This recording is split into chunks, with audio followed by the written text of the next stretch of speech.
This episode of the podcast is brought to you by our friends at Regrow.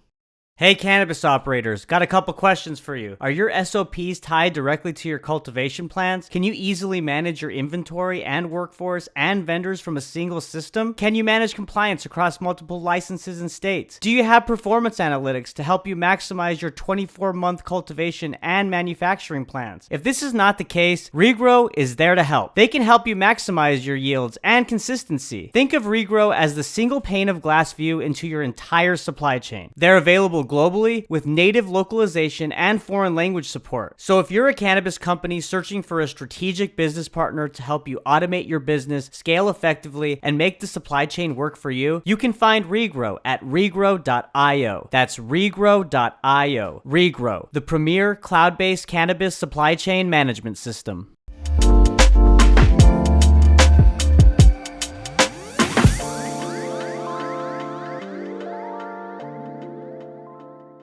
Mr. Bryan Buckley, how are you, sir? I'm doing great. It's great to be here. Yeah, man, I'm really excited to have you on. I know that the audience is really excited as well. We're just under a week past Veterans Day, and I just wanted to personally tell you thank you so much for your service, and to all the brave men and women out there that put their lives on the line for this country. So appreciate what you do. Awesome. Oh, thank you very much for that. Yeah, of course. And, one thing, I did some research on you, of course, in preparation of this conversation. And one quote that just really stood out to me that was really powerful, I think that everyone should hear is what you said. And it is quotations. So, Bryan, correct me if I'm wrong, but it says over 30,000 veterans have committed suicide since the war in Afghanistan started, and we've lost about 7,500 on the battlefield. So in theory, it's more dangerous for us being back home than it was for us being in combat. That is just staggering, man. So yeah, I mean, let me just go ahead and speak to that. Yeah, no, obviously everyone was hearing a lot about you hear about the 22 veterans a day, and no one really knew like what numbers were and what accuracy numbers were. Like confusion too, like if say if a veteran commits suicide on their motorcycle or in their car, they'll call that a vehicular accident, even though the veteran or the active duty military member, that was their intent. But I believe that was like a Boston University study that came out, and I think it was around June, July of this year, and it just blew us all away that they literally dove into the numbers, and you're seeing that many people have committed suicide versus how many we've lost on the battlefield. And it was just a very scary thought. But again, you deal with a lot of people who go out into combat and they don't realize what they've really been through. Then they come back here stateside and they're just thrown right back into another battlefield that they don't even realize they're in. Yeah, exactly. And that's a great way to put it. They're thrown back into another battlefield here domestically. And, there's another number of examples of how that plays out, right? Whether it be homelessness and but also like the alternatives that these veterans look to when it relates to mental health issues or PTSD, right? And so there's not a lot of like really great options out there. It doesn't seem like anyway, right? I mean, you've got your prescription meds and then you've got like alcohol. Is there, what is your experience or what have you seen? Yeah, that, is kind of what we do have with the VA right now. I mean, they're just limited in what they can do at federal agency. And then you have stuff with cannabis that we're seeing positive results with it, but it's still a Schedule I narcotic and there's not enough research and they can't touch it. So what they do have are pharmaceutical pills and they got money. And that's kind of how the veteran is more or less like, hey, let's try this and they'll give you these pills. And next thing you know, you're taking like uppers and downers and then lefts and rights and things to counter everything you're taking. And really what it will do is it sometimes just numbs out the veteran and they're sitting around, maybe they start having some drinks with it. And what they really start doing is going into an isolation phase. And I believe they really start losing their sense of purpose.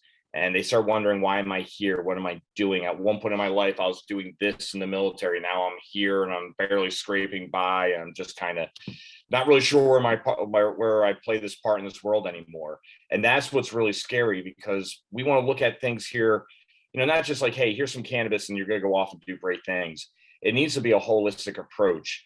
where Right. you're just providing, if it makes sense for the veteran to use cannabis, great, let's do that. But we also want them to get up off their feet, find that second act and go live the American dream they fought so hard to defend while serving our country. Hmm.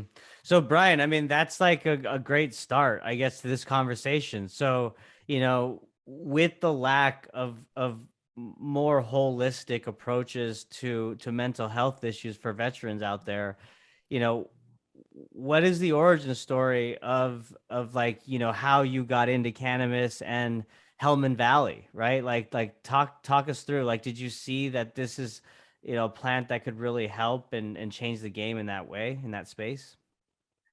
Yeah, it really, my entire life, I mean, I pretty much have been like an athlete. So I just never really got into anything like cannabis or anything like that as growing up. I mean, I had friends who did it, never really bothered me. I didn't have a problem with it. It just seemed like they just kind of relaxed and had fun, and it was all good. But then it was definitely after, probably around the 2016 time frame, I really just started noticing like I was just really struggling with my sleep and just everything.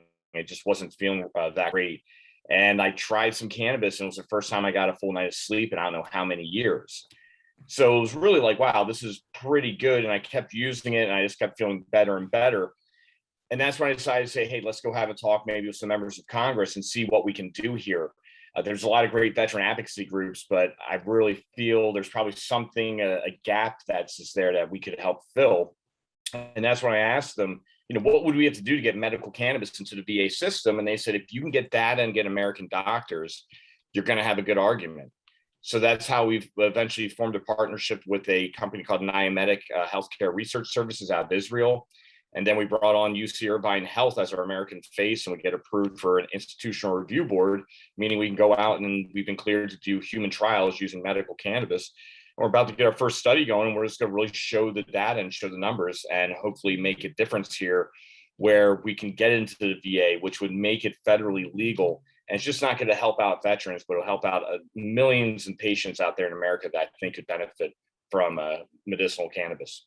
For those human trials that you mentioned, and I'm sorry, I missed the name of the company that you're partnered with in Israel. Mm-hmm. But which was it again? Niamedic. Niamedic. And Yeah. so, because they're out of Israel, I know that Israel allows for human trials for cannabis. So, is that where these will take place, or will the human trials take place in the U.S.? They're going to take place here. So what we'll do is it's going to be here in California, the first one. We're looking at probably about 3 studies. It was really big to get that institutional review board because honestly, without it, it doesn't really carry the weight. I mean, this thing will go through, will be peer reviewed. I mean, UC Irvine Health will be our principal investigator. So you're literally going to have the Israelis working with American veterans, with American doctors taking all the notes down to prove and say, yes, that is actually working. And this is what we're seeing. And that's a real big win. And it's a private IRB. So we're not going to be working with the National Institute of Drug Abuse or NIDA program. We'll be able to utilize our own stuff. We'll develop a treatment protocol, a formulation, and just prove that it's repeatable and accessible. So like I said, we will do our first study, 2 studies actually here in California. Then we're looking at a 3rd study to be conducted in Michigan. And that way we can just kind of validate again. We've had in 2 different areas, veterans suffering with post-traumatic stress, and we're getting the same results. And at that point, we're pretty much ready to go for FDA trials, and we'll just kind of move it from there. So once we kind of get through that 3rd phase, look forward to an opportunity to go back in front of Congress and raise my right hand, say, here's your data and here's your American doctors, and can we proceed with FDA trials? Wow, that is so exciting, man. Congratulations on that. I mean, I Yeah. can't imagine all the hoops and hurdles and red tape that you had to get Yeah, through. we're still jumping through them, but it's all good. It's like the most important mission of our lives, so we're all in. Yeah, absolutely. So once these human trials kick off, how long are they? Like, what's the duration of them? The first one we're looking at will be about 90 days. And basically it would come in, it'll be like a non-invasive physical. They'll do a kind of a deep dive on your medical records. They'll give you what they call a DSM-5 CAPS test, which basically just grades out your level of post-traumatic stress, say from like a 0 to a 10 scale type of thing. And then from there, we'll go out, they'll purchase their medicine. They'll have doctors from Niamedic contacting them weekly. and then they'll be kind of set on their own for another month, and we bring them in for like a final physical and kind of go through the results and see what we have. And what's great too is it's a prospective IRB, so we can actually monetize people if they make it through the entire study. So I think it's gonna be a great thing, and we got a lot of great veterans here who want to get in. They're kind of looking like as part of their duty to kind of go through and do this. Even though it's great, they're gonna get some good stuff and some cannabis treatment, but I think everyone realizes how important this is, and we need to do it the right way. Absolutely. And I mean, this would be the first time, right? I mean, that any of these kind of studies have ever taken place. There have been some. There's been a lot working with the NIDA program. There haven't been many private IRBs, so we're real excited about that one. I do know some like other schools are starting to get involved. I heard University of Pennsylvania is looking at working with private farms in Pennsylvania to kind of do some similar studies, which is great. I mean, the more Yeah. groups you have doing studies and the more of us that we just kind of keep showing up at Congress's front door, like here it is, here's another study saying it works. You can't ignore that. No, you can't. Yeah. I mean, strength is in numbers at this point, right? I mean, yeah. Well, let's switch gears. In fact, I mean, like that's a good segue. You talked about Congress, and I know that when it comes to federal cannabis reform efforts for veterans, there's kind of been two actions that at least I've read about that have taken place, and I'll just kind of read from what I've gathered from Marijuana Moment. So the House committee last week approved a bill that would require the VA to conduct clinical trials into the therapeutic potential of marijuana for military veterans. So that's the VA Medicinal Cannabis Research Act. Mhm. Is that anything you're playing a part of, or this is something separate that, of course, will play a part in the grand larger scheme of things to move the needle? Yeah, yeah, no, it's a great question. So we're operating independently, even though I do work with members of Congress with phone calls, and I sit on some boards with them, and we do discuss a lot about what we're doing with cannabis.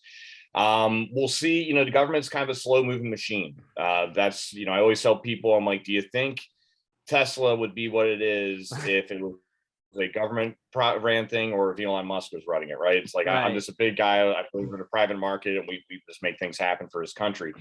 But with some of the researching act and some of the things they're doing, we definitely want to have conversations with them, talk to them about what we're doing, share some of our data with them. And if there's some way, say they want to do some sort of research on post-traumatic stress, they want to focus on a couple of things and we're already doing it, that would be something I totally want to talk to them about. Be like, hey, we are doing it. We got these people. I mean, these are American doctors, Israeli scientists. We got all the goods. Let's just move faster. Let's not work against each other. And we'll see what they want to do. But it's always interesting with Congress, especially with the VA side. I know VA doctors really want to start seeing this happen, but you got to deal with bureaucracy and who are they going to contract out to and who are they going to work with. And I'm not a big fan of the NIDA program, which they do have a DEA license. I know that monopoly is about to be broken open. They want to give out some more.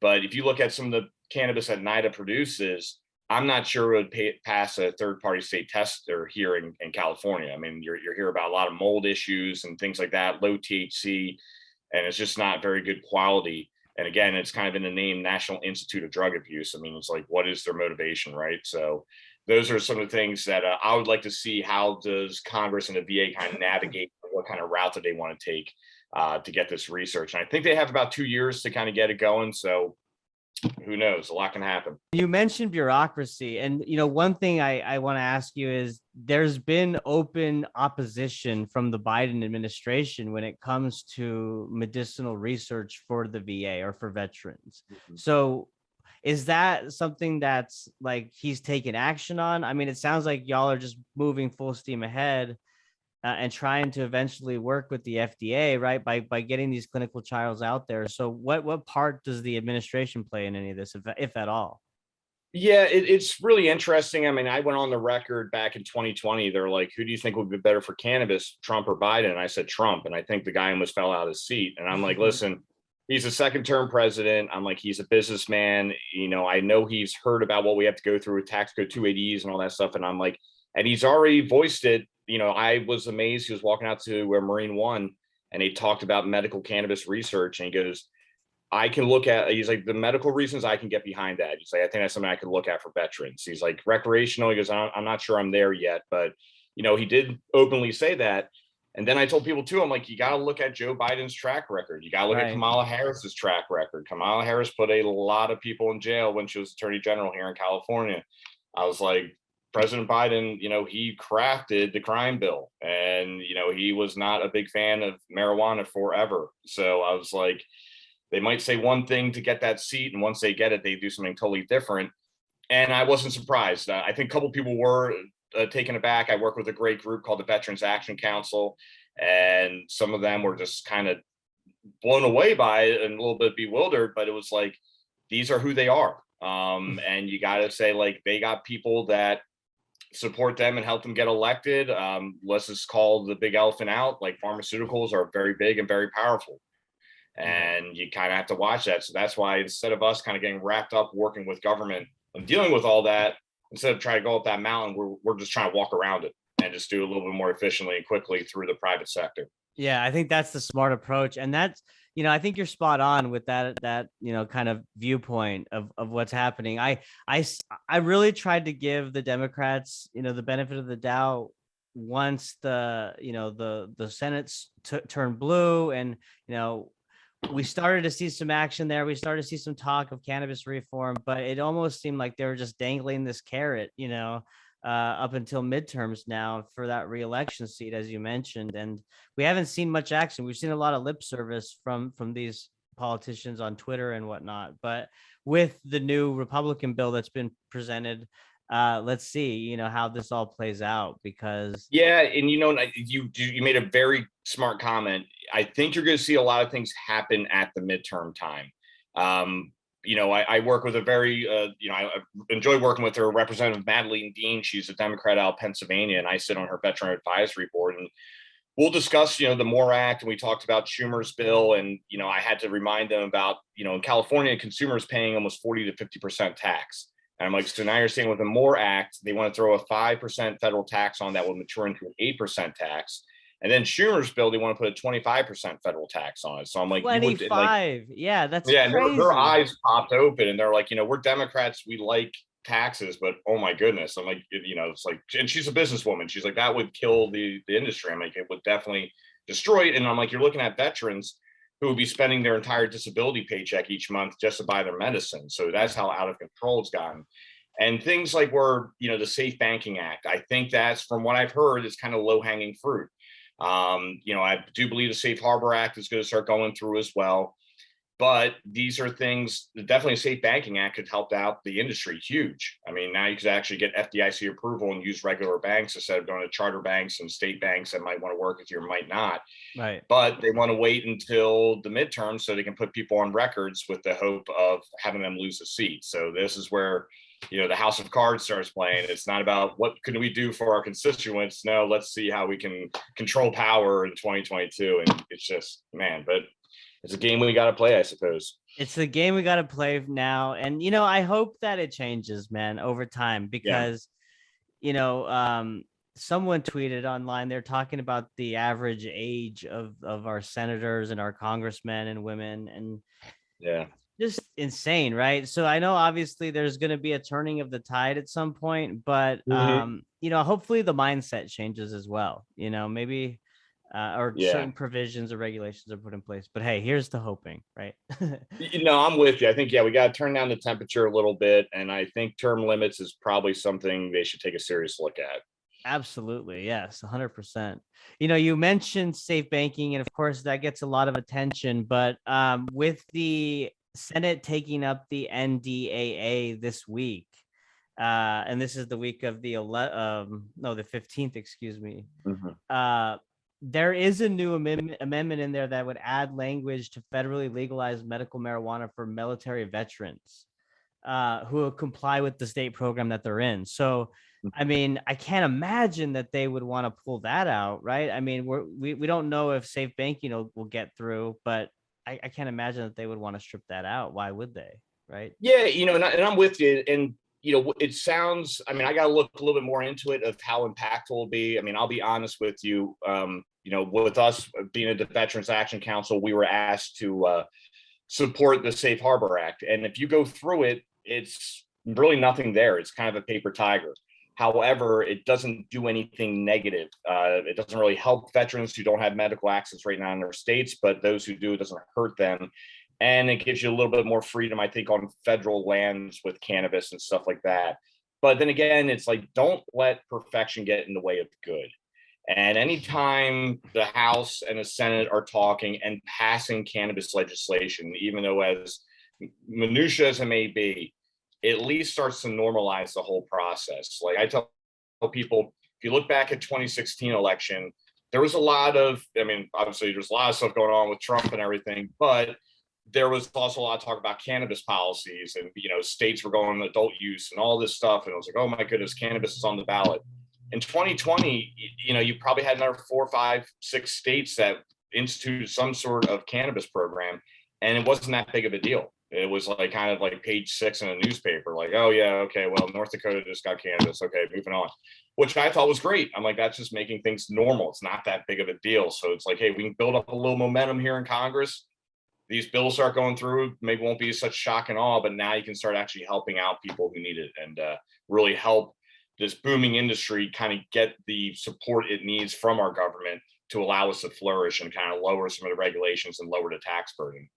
Yeah, and those are all good points. And I also believe that like education and just knowing kind of what operators have, the challenges that they face within the legal cannabis industry, like 280E, like safe banking, like you mentioned, other things like that. It's important for people to know. I mean, because we're seeing 92% overall approval for cannabis when it comes to nationwide polling. So if the majority of people have the information and they can actually speak to these issues, somewhat intellectually, or knowing what they're saying, they could really be dangerous, and maybe help others, and especially our elected officials understand how to navigate through this. Yeah, I'm with you. I mean, you kind of have to go back again. It's like I always say, you got to follow the money. And I was in this was a Republican congressman, and I was in a kind of intimate fundraiser, if you will, with him and like 20 of his closest friends.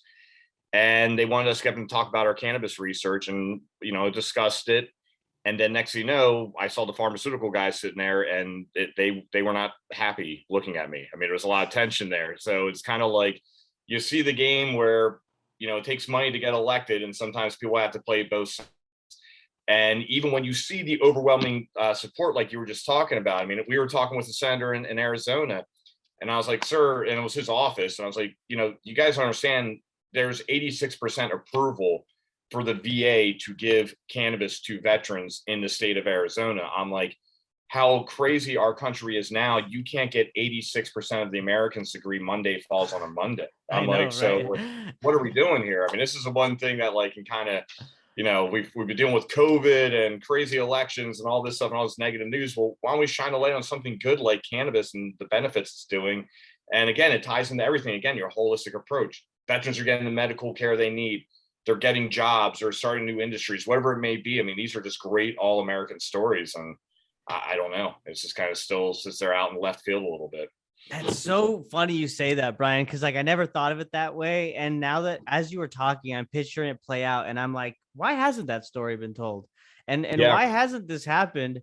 Because you're right. Like, what a great story of overcoming adversity and like well-being and good for society and like breaking old stigmas and racism, anti-racism, right? All the stuff that is so talked about in the media every single day, every commercial, right? I mean, you would think that this would be an American story that we could really all get behind and celebrate, right? Because not only economically is it a great story, but there's therapeutic value. People are happy when you consume it, right? So absolutely, you don't hear too many bad stories about people having cannabis. It's like, I joke with some of my friends who are police officers, and I'm like, how often are you called to a domestic abuse situation over cannabis? And he's like, I mean, maybe if someone took someone's last slice of pizza, they might be disappointed, but I don't think they'll fight. It's like it's like everyone. He's like, dealing with people on cannabis is pretty simple. He's like, they're not that aggressive or violent, and they're kind of relaxed. And that's the thing where, again, kind of get back to normalization. I mean, I'm working on some stuff here at this county level in San Diego, and I'm making a hard push for consumption lounges because I just think it would be great. You can get veterans to go into these areas. I always get nervous when veterans start to isolate themselves, but to go in there instead of going into like the VFW and, doing 5 shots for 75 cents a piece and God knows where the night's going to take them. Hey, you go in there and you share a joint with a buddy and you have an opportunity to talk about some things and get some things off your chest. Yeah. And, my father-in-law and I were just talking about it. He goes, what about people like being high and driving? I'm like, well, here's the thing. I'm like, how many times do you have drunk drivers? I mean, people leave the bar and they get in their car and they go and they think they can drive. I'm like, every time I've consumed and people I'm around when you consume, you're high and you're like, I probably shouldn't drive right now, so I'm gonna get an Uber. I mean, you never have to like tackle someone who's high on cannabis and rip their keys out of their hand. It just doesn't happen. It's kind of, you don't lose those inhibitions. So I'm like, it would probably just be a very good functional way too. I'm like, I'm telling you, people will just get Ubers and go home and it'll just kind of be a nice, good, safe environment. Right. Which hopefully we can get to that point. And you mentioned the alcohol example, like, the legal limit is 0.8, I think, right, to drive, and that's one drink. So Right. there's a lot of people out there that are drinking more than one drink when they go to happy hour or they're visiting friends and they're hanging out, right? And they're not overdoing it. But if you have 2-3 drinks and you drive home, you're technically over the legal limit. So yeah. So that's kind of it's crazy. But again, it goes back to the education and normalization. I mean, I think you still have people thinking it's like reefer madness and people lose their minds smoking the devil lettuce and all that stuff, but it really isn't. And like, to me, it's a lot more calmer, normal environment when people are just kind of consuming cannabis. It's like I said, you don't hear about too many windows getting broken or anything like that. People are sitting around having a nice smoke. Totally. No, yeah. Well, hey, Bryan, I would be remiss. There's 2 things I want to ask you as we wrap up. All right. The first is, I know that you had multiple deployments in Afghanistan and other countries like Africa. One in particular, I believe, was Operation Enduring Freedom Afghanistan. And correct me if I'm wrong, was that in the Helmand province? Yeah. So, I wanted the tie between the names. That's, you're nailing it. So really what it is was the Helmand province is in the southwest part of Afghanistan. So it borders right up to Pakistan.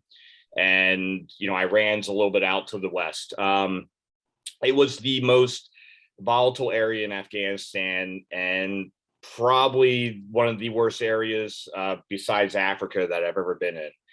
And why it was so heavily contested was you have an area in there called the Helmand River Valley. So it's just like the Mississippi River. And I always tell people, if I told you to draw the battlefield that we fought in, you would never do it because it was almost like a bizarre world to us. You literally had like a triple canopy jungle of like palm trees and all that stuff around you. But then you can look up at the snow-capped mountains and you're in this area that's like 120 degrees and stuff like that. It's just like crap, humidity, just nastiness. Whoa. But what they do is during the fighting season is the Taliban will come back up from Pakistan. They will have the farmers throw out poppy. They grow the poppy, they cultivate it into heroin, they sell it. And that's how the Taliban is a big financial resource to them. So fighting season usually goes from May until like the end of October. Like, same thing. It's like Croptober. Once they get through Croptober, the big harvest is over and they kind of just walk on back down to Pakistan to hang out. You see significant events just fall right off the edge because there's no one there. Like one of my favorite stories, just being around some of the Marines I got to be around, we had this general and he's talking, getting all fired up. And he's like, we're Marines. He's like, we don't have a fighting season. We fight all the time. And one of my buddies is like leans and says in my ear, he goes, don't you think the enemy has a vote in here? Like, if they're not there, we can't fight, So it's just like, that's why we call it the fighting season, So within our unit, you can't fight yourself, right? It's like, we're just like having a scrimmage with ourselves. But, what we will do in our unit at 1st Raider Battalion and any Marine Raider, actually. So if you served in the Helmand province, you became part of the Helmand Valley Gun Club and you get an HVGC tattoo on you. Wow. So when we wanted to do this, we just literally were like, hey, this would be kind of cool. Let's throw HVGC up on the wall and see what we come up with. And like literally within a couple of minutes, it was like Helmand Valley Growers Company. We're like, all right, that works. Let's go brief the guys because we're going to trademark this and do everything right. And when we told the guys what we wanted to do, they're like, hey, not only are we cool with it, but when we get out, can we get a job with you? Because we just think it's like really, really something Hell cool that you guys yeah. are doing. So That's that's where it kind of awesome. came to be. And I love it too, because when I get to tell people like you this story, I get to talk about like the heroes of the Helmand Valley, and just some of our great friends and what they did. And, this is, I guess now, like I always said, time will tell us what we did there and if it was anything good. Clearly, we kind of saw what happened in August, and unfortunately, I think we're gonna have American troops back in there in probably about a couple of years. But Right. I don't know what we did in Helmand, if it was successful or It not. But I'm thinking something like this might be like, hey, this grew from that shitty situation. Here we are now back in the country, helping our heroes get the medicine that they need. Yeah, no, that is an incredible story. Thank you for sharing that. And it absolutely meant something what you guys did out there. So, Yeah, and appreciate I'm that. telling you, absolutely. And sadly, you're right. I mean, we'll see what's to come, but Yeah. it did make a difference, and we appreciate it. I do want to ask you also the partnership with Battle Brothers Foundation, because Mhm. I mean, it's important for people to understand your revenue model here. So why don't you go Yeah. ahead and tell everyone? Yeah, so really the first thing that I started up was Battle Brothers Foundation, and that was in 2016. And really I just started doing that because I started seeing what was happening with veterans, and we get a lot of support while we're active duty, but there just seemed like there was a little bit of a gap when we got out of the military. I mean, I just kind of laughed. I like walked out of the building one time and like a tumbleweed went by me. I got in my car and drove off the base, and that was it. It was all over. So we started doing that, and then really we went with a three-tier approach of personal, medical, and economic. So the personal side was like a big brother, big sister. You're transitioning out. We put you with another battle brother, and they're just there for you 24/7 and kind of talk it out. On the medical side, we helped out with VA disability claims. So if you do not get the rating you think from the VA, we can resubmit your claim and see if we can get you back up to your appropriate disability percentage. We have treatment centers that dear friend of mine went to college with. He wasn't a veteran, but a very proud American named Luke Chittick, and he helps out get our veterans into treatment centers. If they're suffering from post-traumatic stress, alcoholism, drug abuse, opiate abuse, or all the above. Just let them kind of take a knee and just kind of recalibrate and get back out there. And obviously, we're doing medical cannabis research. What we do is we take 100% of our profits from Helmand Valley Growers Company and we donate it back to Battle Brothers Foundation so we can fund our research. So, for example, the first $50,000 of profit we had, that's what it cost to have us develop a study design to get approved for an institutional review board. And now we're just taking the profits that we get and we're just putting forward to this next research that's going to cost us about $500,000. But I haven't taken a salary yet, which is fine because, again, this is not, I could go out in the world and make money. I'm not worried about that. This is just the most important mission of my life and everyone at Helmand Valley and Battle Brothers' lives, because we really think we're going to break through a glass ceiling and finally get these veterans the appropriate medicine they need. And again, just live that American dream that they've more than earned. Man, you're firing me up. I can feel the passion and the, just like what you're about, man. I can feel it come through the screen, and it's a beautiful Appreciate that. thing. It's really something awesome, and it needs to happen. I mean, if you don't do it right, who is, Yeah. Yeah. and wow, I want to leave. I want to give you the floor, Bryan. I mean, I'm kind of like out speechless a little bit. So, like, what's on your mind, man? As we wrap up, what do you want to let the audience know before we go? Yeah, like, hey, check us out on our website at www.hvgcompany.com. Obviously, we're only selling right now in California our cannabis products, but we do have a clothing line. We're about to launch another line out there, and again, we take the profits from that and put it back into our research. And if you just want to make a donation to us, check us out at battlebrothersfoundation.org. I always thought it was a cliche thing when you hear people say it on TV, like every dollar counts. Trust me, every penny counts. Like I get fired if I get like $5. It's great because that's going to go help save a veteran's life. So anything we get any great Americans out there that want to help us out, we'd appreciate it. And, just stay tuned because like I said, I know we're going to do some pretty amazing things here in the upcoming years. Oh yeah, I cannot wait to see all of it unfold, and I definitely want to have you back on, Bryan, as you get Yes, sir.